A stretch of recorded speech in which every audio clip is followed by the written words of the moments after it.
Hi hello അസ്സാം വലൈക്കും friends. എന്തൊക്കെ എല്ലാവരും വിശേഷങ്ങളും? എല്ലാവർക്കും സുഖമല്ലേ? എല്ലാവർക്കും സുഖമാവട്ടെ, അതിനുവേണ്ടി നമുക്ക് പ്രാർത്ഥിക്കാം. ഇന്നിവിടെ നമ്മൾ രാവിലെ എണീറ്റിട്ട് തലേ ദിവസം മാവൊന്നും നമ്മൾ ആട്ടി വെച്ചിട്ടില്ലെങ്കിൽ രാവിലെ എന്താണ് ഇപ്പോൾ ബ്രേക്ക്ഫാസ്റ്റ് നമ്മൾ ഉണ്ടാക്കുക എന്ന് വിചാരിച്ച് ടെൻഷൻ അടിച്ചിരിക്കാതെ നമുക്ക് പെട്ടെന്ന് തന്നെ വളരെ ഈസി ആയിട്ട് ഉണ്ടാക്കാൻ പറ്റിയ ഒരു ചട്നി ദോശേൻ്റെ റെസിപ്പിയാണ് നമ്മൾ ഇവിടെ ഇന്ന് പറയുന്നത്. അപ്പോൾ എല്ലാവരും വീഡിയോ സ്കിപ്പ് ചെയ്യാതെ കാണാം. ഈ ഒരു ദോശയും ചട്നി എങ്ങനെ ഉണ്ടാക്കുകയെന്ന് അപ്പോൾ നമ്മൾക്കൊന്ന് കണ്ടിട്ട് വരാം. പുതിയ ഫ്രണ്ട്സുകൾ ആരെങ്കിലും കാണുന്നുണ്ടെങ്കിൽ വീഡിയോ ഒന്ന് സബ്സ്ക്രൈബ് ചെയ്ത് സപ്പോർട്ട് ചെയ്യണം. പിന്നെ എല്ലാവരും ഒന്ന് ലൈക്കും കൂടി ചെയ്യണേ. ഈ ഒരു ദോശ ഉണ്ടാക്കാൻ ഒരു കപ്പ് പൊടിയാണ് എടുത്തിട്ടുള്ളത്, അരിപ്പൊടിയാണ്. ഇത് നമുക്ക് പുട്ടുപൊടി കൊണ്ടും ഉണ്ടാക്കാം. വറുത്ത പൊടിയും വറുക്കാത്ത പൊടിയും ഒക്കെ നമ്മൾക്ക് പത്തിരിപ്പൊടിയൊക്കെ ഇല്ലേ, അതൊക്കെ വെച്ച് നമ്മൾക്ക് ഈ ഒരു ദോശ ഉണ്ടാക്കാം. ഒരു കപ്പ് പൊടിക്ക് അര കപ്പ് അവിലെടുത്തിട്ട് ഞാൻ ഒന്ന് വെള്ളത്തിലിട്ട് കുതിർത്തി എടുത്തിരുന്നു. അപ്പോൾ അതുകൂടി മിക്സിൻ്റെ ജാറിലേക്ക് ഇട്ട് കൊടുക്കുന്നുണ്ട്. പിന്നെ 2 സ്പൂണ് ഗോതമ്പ് പൊടിയാണ് നമ്മൾ ഇതിലേക്ക് ചേർത്ത് കൊടുക്കുന്നത്. അതുകൂടി ചേർത്തിട്ട് ആവശ്യത്തിന് വെള്ളം ചേർത്തൊന്ന് മിക്സിൻ്റെ ജാറിലേക്കാണ് ഇത് ഇട്ട് കൊടുത്തിട്ടുള്ളത്. ആദ്യം നല്ല ഫൈനായിട്ട് നമ്മൾക്കിതൊന്ന് അരച്ചെടുക്കാം. നല്ല പോലെ ഒന്ന് അരച്ചെടുക്കണം. ദോശൻ്റെ അതേ ഒരു പരുവാണ് നമ്മൾക്ക് ഇതിൽ വേണ്ടത്. ഇപ്പോൾ ഇതാ നമ്മളെ മാവ് നല്ല പോലെ നമ്മൾക്ക് നല്ല ഫൈനായിട്ട് അരച്ചെടുത്തിട്ടുണ്ട്. അതൊരു പാത്രത്തിലേക്ക് ഒഴിച്ചു കൊടുക്കാം. അത് നല്ല പോലെ ഒന്ന് ഇളക്കി കൊടുക്കുക. ഒരു തവിയെടുത്ത് നല്ല പോലെ ഒന്ന് ഈ മാവൊന്ന് ഇളക്കി കൊടുക്കുക. ഇത് എന്നിട്ടൊന്ന് നമ്മൾക്കൊന്ന് മാറ്റി വെക്കണം. അപ്പോഴേക്കും നമുക്ക് ചട്നി കൂടി റെഡിയാക്കാനുണ്ട്. ഇതിലിനി നമ്മൾ 2 ഇൻഗ്രീഡിയൻസും കൂടി നമുക്ക് ചേർക്കാനുണ്ട്. അത് നമ്മൾ ദോശ ചുട്ടെടുക്കുമ്പോഴാണ് നമ്മളിത് ചേർക്കുന്നത്. അതുവരെ ഈ മാവൊന്നവിടെ നമുക്ക് മാറ്റി വെക്കാം. ഇത് വളരെ ഈസി ആയിട്ട് ഉണ്ടാക്കാൻ പറ്റിയ ഒരു റെസിപ്പിയാണ്. അപ്പോൾ ഇതെല്ലാവരും ട്രൈ ചെയ്തിട്ട് ഫീഡ്ബാക്ക് അറിയിക്കണേ. അതുപോലെ തന്നെ ചട്നിയും തന്നെ പെട്ടെന്ന് തന്നെ നമ്മൾക്ക് ഉണ്ടാക്കാൻ പറ്റും. നമ്മൾ ഓഫീസിലൊക്കെ പോകണവരും അല്ലാത്തവരൊക്കെ ഉണ്ടാവില്ല, അഥവാ ഒന്ന് നേരം വൈകി എണീറ്റാൽ ഇപ്പോൾ ഇന്ന് എന്താ ബ്രേക്ക്ഫാസ്റ്റിന് ഉണ്ടാക്കുക എന്നൊക്കെ ആലോചിച്ച് ടെൻഷൻ അടിച്ചിരിക്കണ ആ ഒരു ടൈം മാത്രം മതി നമ്മൾക്ക് ഈ ഒരു ദോശയും ചട്നിയും ഉണ്ടാക്കാൻ. അപ്പോൾ നമ്മൾക്ക് ഇതിലേക്കുള്ള ചട്നിക്ക് വേണ്ടത് 2 തക്കാളിയാണ് എടുത്തിട്ടുള്ളത്. 2 തക്കാളി അതുപോലെ ക്ലീൻ ചെയ്ത് കട്ട് ചെയ്ത് മിക്സിൻ്റെ ജാറിലേക്ക് ഇട്ട് കൊടുത്തിട്ടുണ്ട്. പിന്നെ നമ്മൾക്ക് അതിലേക്ക് ആവശ്യമായിട്ട് 10 ചെറിയ ഉള്ളി കൂടി വേണം. പിന്നെ നമ്മളതിലേക്ക് ഇട്ട് കൊടുക്കുന്നത് 3 വറ്റൽമുളകാണ്. 3 വെളുത്തുള്ളി തൊലിയോട് കൂടി തന്നെ നമ്മൾ ഇട്ട് കൊടുത്തിട്ടുണ്ട്. 1/4 സ്പൂണ് മുളക് പൊടി കൂടി ചേർത്ത് കൊടുത്തിട്ട് നല്ലൊന്ന് ഫൈനായിട്ട് നമ്മൾക്ക് ഇതൊന്ന് അരച്ചെടുക്കാം. പിന്നെ എരിവ് ഓരോരുത്തർക്ക് അനുസരിച്ചിട്ട് കൂട്ടിയും കുറച്ചൊക്കെ ഇട്ട് കൊടുക്കുക കേട്ടോ. പിന്നെ കുട്ടികളൊക്കെ കഴിക്കണതല്ലേ, മുളകൊക്കെ നല്ല കുറച്ച് ഇടുകയാണ് നല്ലത്. ഇപ്പോൾ അതൊരു പാന് സ്റ്റൗവിൽ വെച്ച് ചൂടായിട്ടുണ്ട്. അതിലേക്ക് വെളിച്ചെണ്ണ ഒഴിച്ച് കൊടുത്ത് വെളിച്ചെണ്ണ ചൂടായി വരുമ്പോൾ നമ്മൾ കടുകൊന്നിട്ട് പൊട്ടിച്ച് കൊടുക്കുന്നുണ്ട്. കടുക് പൊട്ടിയതിന് ശേഷം നമ്മൾ അതിലേക്ക് പിന്നെ കറിവേപ്പിലാണ് ഇട്ട് കൊടുത്തിട്ടുള്ളത്. ഈ ഒരു ടൈമിൽ നമ്മൾക്ക് ഇതിലേക്ക് വലിയ ജീരകം പൊടിച്ചിട്ട് അതൊന്ന് ചേർത്ത് കൊടുക്കാം. ഞാനത് വീഡിയോ എടുത്തത് ഇതിൽ പെട്ടിട്ടില്ല, അപ്പോൾ അതുകൂടി ഞാൻ ചേർത്ത് കൊടുത്തിട്ടുണ്ടായിരുന്നു. ഇപ്പോൾ അതാ നമ്മൾ അരച്ചെടുത്ത തക്കാളി എല്ലാം ഉണ്ടല്ലോ, അത് നമ്മളെ പാനിലേക്ക് ഒഴിച്ച് കൊടുത്തിട്ടുണ്ട്. പിന്നെ അതൊന്ന് കുറച്ച് വെള്ളം കൂടി ഒഴിച്ച് നമ്മൾ അരച്ചെടുത്ത മിക്സിൻ്റെ ജാറുണ്ടല്ലോ അതിലേക്ക് കുറച്ചുകൂടി വെള്ളം ഒഴിച്ചിട്ട് ഇതിലേക്ക് നമ്മൾ ഒഴിച്ച് കൊടുത്തിട്ടുണ്ട്. പിന്നെ ആവശ്യത്തിന് ഉപ്പ് കൂടി ചേർത്ത് കൊടുത്തിട്ട് നല്ലപോലെ ഒന്ന് ഇളക്കിയെടുക്കാം.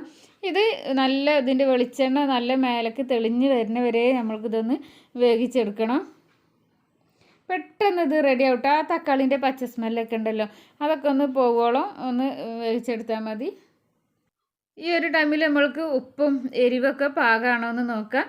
ഇല്ലെങ്കിൽ നമ്മൾക്ക് ഉപ്പും എരിവൊക്കെ ആവശ്യത്തിന് വേണ്ടത് നമ്മൾക്ക് ഇട്ട് കൊടുക്കാം.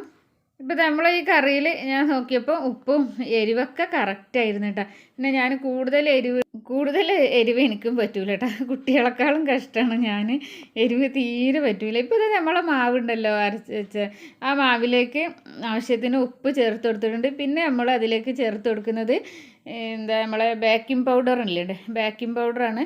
ബേക്കിംഗ് പൗഡർ ഇല്ലെങ്കിൽ ബേക്കിംഗ് സോഡ ചേർത്ത് കൊടുക്കുക. ഞാനിതിലേക്ക് ബേക്കിംഗ് സോഡയാണ് ചേർത്ത് കൊടുത്തിട്ടുള്ളത്. ഇതിൽ 2ൽ ഏതെങ്കിലും ഒന്ന് നമ്മളിതിൽ ചേർത്ത് കൊടുക്കണം, എന്നാലേ നമ്മളെ ദോശ നമ്മൾ വിചാരിച്ച ആ ഒരു രീതിയിൽ കിട്ടുള്ളൂ. ഇതിന് ആവശ്യത്തിന് ഉപ്പ് കൂടി ചേർത്തിട്ട് നല്ലപോലെ ഒന്ന് മിക്സ് ചെയ്യാം. അതിനുശേഷം നമ്മളൊരു നമ്മൾക്ക് ഫ്രൈ പാനിലും ദോശ തവയിലും ഒക്കെ നമ്മൾക്ക് ഈ ഒരു ദോശ ചുട്ടെടുക്കട്ടെ. ഇപ്പോൾ അതാ നമ്മളെ ചട്നി ഇവിടെ നല്ല റെഡിയായി വന്നിട്ടുണ്ട്. ഇപ്പോൾ അതാ എണ്ണയൊക്കെ ഇങ്ങനെ തെളിഞ്ഞ് നല്ല ആ തക്കാളീൻ്റെ ഒക്കെ പച്ച സ്മെല്ലൊക്കെ പോയി വന്നിട്ടുണ്ട്. ഒരു നല്ല ടേസ്റ്റുള്ളത്. അപ്പോൾ ഇതെല്ലാവരും ഒന്ന് ട്രൈ ചെയ്ത് നോക്കണം ഈ ദോശയും ചട്നിയും. എല്ലാവരും ഒന്ന് ഫീഡ്ബാക്ക് അറിയിക്കണം എങ്ങനെയുണ്ട്. പിന്നെ എല്ലാവരും അവിൽ വാങ്ങിക്കുമ്പോൾ വെള്ള അവിൽ വാങ്ങിക്കണം കേട്ടോ. ഞാൻ ചുവപ്പ് അവിലാണ് വാങ്ങിയിട്ടുള്ളത്. അത് കാരണം എൻ്റെ ദോശയ്ക്ക് വേറൊരു കളറുണ്ട്. ആ ഒരു വൈറ്റ് കളറ് ദോശയ്ക്ക് കിട്ടിയിട്ടില്ല. അപ്പോൾ എല്ലാവരും അത് പ്രത്യേകം ശ്രദ്ധിക്കണം. ഇപ്പോൾ അതെ നമ്മൾ ഒരു ദോശത്തവ വെച്ച് കൊടുത്തിട്ടുണ്ട്.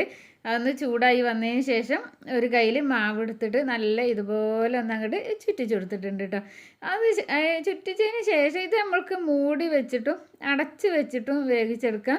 അല്ലാതെ ഇങ്ങനെ ഒന്ന് വെന്തതിന് ശേഷം തിരിച്ച് ഇട്ട് കൊടുത്തിട്ടും അങ്ങനെ വേവിച്ചെടുക്കാം.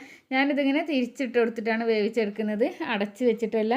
അപ്പോൾ അത് ഈ ഒരു ടൈമിൽ നമ്മൾക്ക് ഇതിൻ്റെ ആ ഒരു റൗണ്ട് ആ ഒരു കര ഭാഗമില്ലേ, അവിടെ നമ്മൾക്ക് ഇതുപോലെ കുറച്ച് ഒന്ന് വെളിച്ചെണ്ണയോ ഓയിലോ എന്ത് വേണമെങ്കിലും നമ്മൾക്കൊന്ന് ഇതുപോലെ ഒന്ന് ഒഴിച്ചു കൊടുക്കട്ടോ. നെയ്യ് ഉണ്ടെങ്കിൽ നെയ്യ്, നമ്മൾ പശു നെയ്യൊക്കെ ഉണ്ടാവില്ല, അതൊക്കെ ഉണ്ടെങ്കിൽ അതായാലും നല്ലതാണ്. കുട്ടികൾക്കൊക്കെ കൊടുക്കുമ്പോൾ നല്ലതാണ്. ഇപ്പോൾ അത് ഞാൻ ദോശ ഇങ്ങനെ മറിച്ചിട്ടിട്ടാണ് ചുട്ടെടുക്കുന്നത്.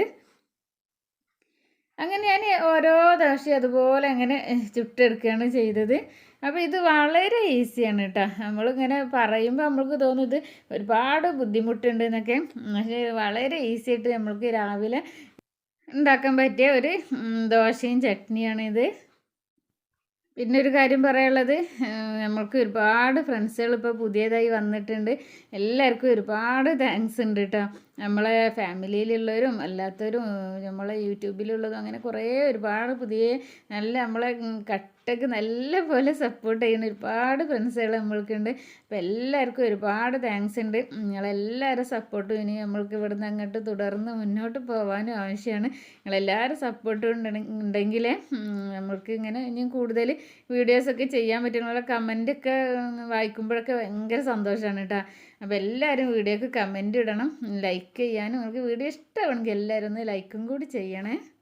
അപ്പോൾ ഇന്നത്തെ വീഡിയോ ഇത്രയൊക്കെ ഉള്ളൂ. ഇൻഷാ അല്ലാഹ് അടുത്ത് നല്ലൊരു വീഡിയോ ആയിട്ട് വരാം. അവരൊക്കെ എല്ലാവർക്കും അസ്സലാമു അലൈക്കും. Thanks for watching. ബൈ.